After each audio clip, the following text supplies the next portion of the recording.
പ്രിയപ്പെട്ടവരെ, praise the Lord.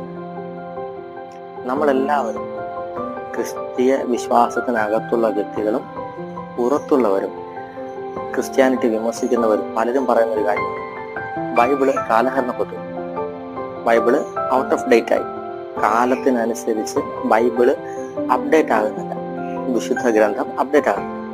പലരും പറയുന്നത്, ചില വ്യക്തികൾ എന്നോട് വ്യക്തിപരമായി പലരും സംസാരിച്ച പലരും എന്നോട് പറഞ്ഞിട്ടുണ്ട് ബൈബിൾ ഔട്ട് ഓഫ് ഡേറ്റ് ആണെന്ന് പറഞ്ഞിട്ടുണ്ട്. ഒരു കാര്യം ഞാൻ പറയാം, കർത്താവ് യേശു പറഞ്ഞത് ഇങ്ങനെയാണ്: ആകാശവും ഭൂമിയും മാറിപ്പോകും, എൻ്റെ വാക്കുകൾക്ക് മാറ്റമില്ല.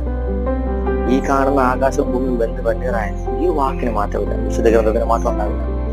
കഴിഞ്ഞ കാലങ്ങളിൽ ഒരിക്കൽ കർത്താവുമാരുടെ ബന്ധത്തിൽ ഇങ്ങനെ ഇരിക്കുമ്പോൾ പരിശുദ്ധാത്മാവിനോട് പറഞ്ഞൊരു വാക്കിന്, മോനെ, വിശുദ്ധ ഗ്രന്ഥത്തിനകത്തുള്ള ഈ വചനം എന്ന് പറയുന്നത് അത് കാലം ചെല്ലും തോറും വീര്യം കൂടുന്ന വീഞ്ഞാണ്.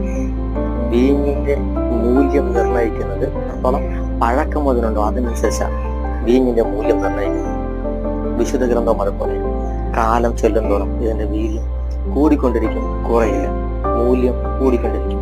ഒരിക്കലും ബൈബിള് ഔട്ട് ഓഫ് ഡേറ്റ് ആകുന്നതല്ല, വിശുദ്ധ ഗ്രന്ഥത്തോട് അപ്ഡേറ്റ് ആകാനായിട്ട് കാലം മാറിക്കൊണ്ടിരിക്കുകയാണ്. കാലം മാറുന്നത് കാണുമ്പോൾ നമുക്കറിയാൻ പറ്റും. വിശുദ്ധ ഗ്രന്ഥത്തിനകത്ത് എന്ത് പറഞ്ഞിട്ടുണ്ടോ അതിനനുസരിച്ച് കാലഘട്ടങ്ങൾ മാറിക്കൊണ്ടിരിക്കുകയാണ്. കാലഘട്ടം മാറിക്കൊണ്ടിരിക്കുക ശ്രദ്ധിച്ചാൽ മനസ്സിലാക്കാൻ പറ്റും.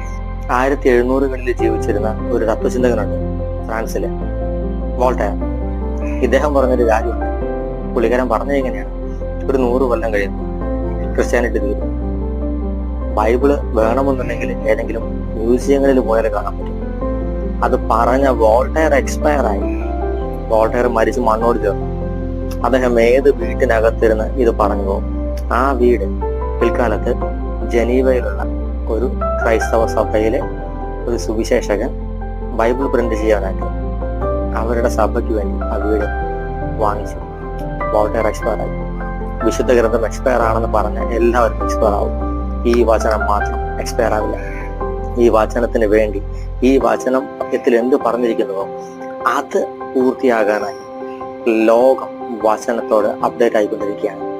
നമ്മളും അപ്ഡേറ്റ് ആവണം, അല്ലെങ്കിൽ നമ്മൾ ഔട്ട് ഓഫ് ഡേറ്റ് ആയിപ്പോകും. നമ്മൾ ചിലപ്പോൾ പിന്നിലായിപ്പോകും.